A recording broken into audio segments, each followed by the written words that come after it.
This video will describe how to provide high availability for Tacker and how it works in our monitoring tool. Why do we need high availability for Tacker? Right now, in existing implementation of Tacker, it can only run in single instance, so it has potential single-point failure. To overcome this shortcoming, we propose an active to Tacker's demo. The left figure shows the default configuration of Tacker in OpenStack.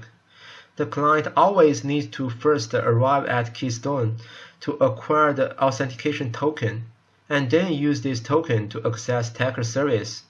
Finally, related operations are recorded in database.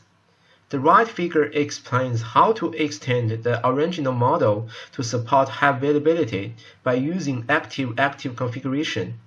We set up two Tacker services and two database services on two independent servers.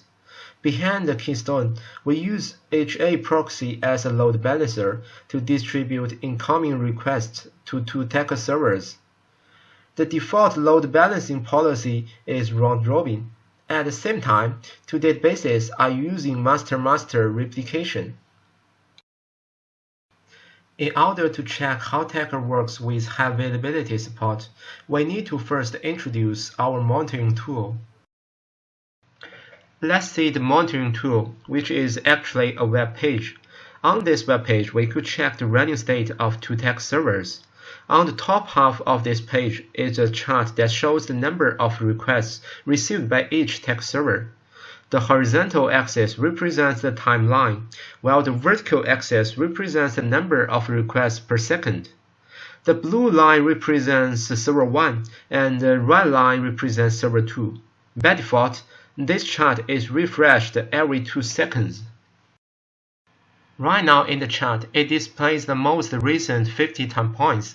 We could change it by using window size. For example, we could set it as 20.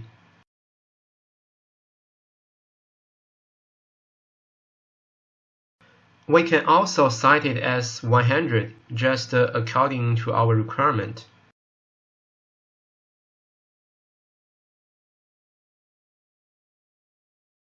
Now let's set it back as 50. Time filter is the option to select time points more precisely. We could set the start time point and the end time point. The format of input should follow the example here. For example, we can set start time as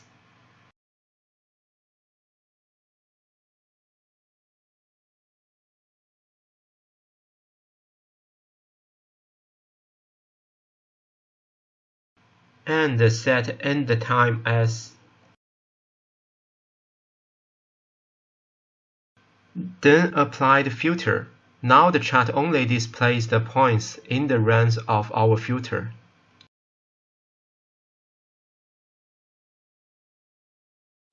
If the end time is left as blank, it is treated as current time, which means it displays all the time points from the start time till now.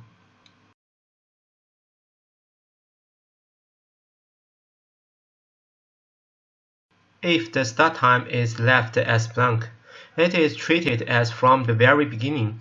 It displays all the time points from the very beginning till the end time.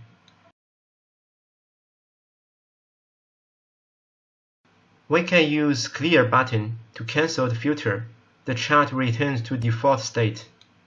Below the chart, there are two text boxes that are recording the real-time log for each server. There's a small block above the text area, which is used to show the status of text server. If the block is green, it means the server is working fine. If the server is down, this block will turn red. We can also check the history of log by scrolling, and by default, in each text box, the maximum number of lines is 100. In each line, the timestamp comes first, followed by the log message, and then the sequential number of this message.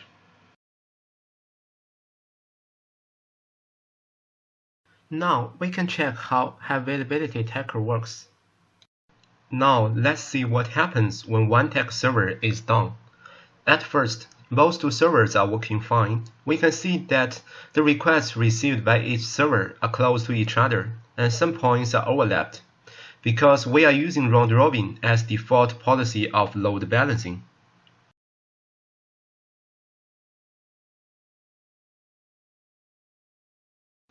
Now with shutdown server 2, it usually takes around 10 seconds to confirm that server 2 is down. This delay is caused by our detection policy. We define that only if the server continues to fail for 5 times, we treat it as inactive. The check interval is 2 seconds, hence 10 seconds delay. Of course, we could change the policy based on various scenarios. Once confirmed that server 2 is down, the small block turns red, and the server 1 starts to handle all requests.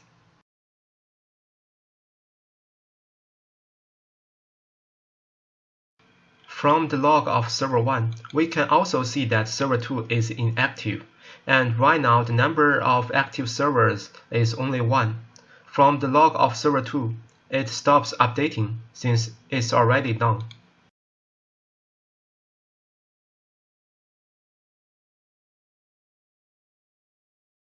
Now we restart server 2.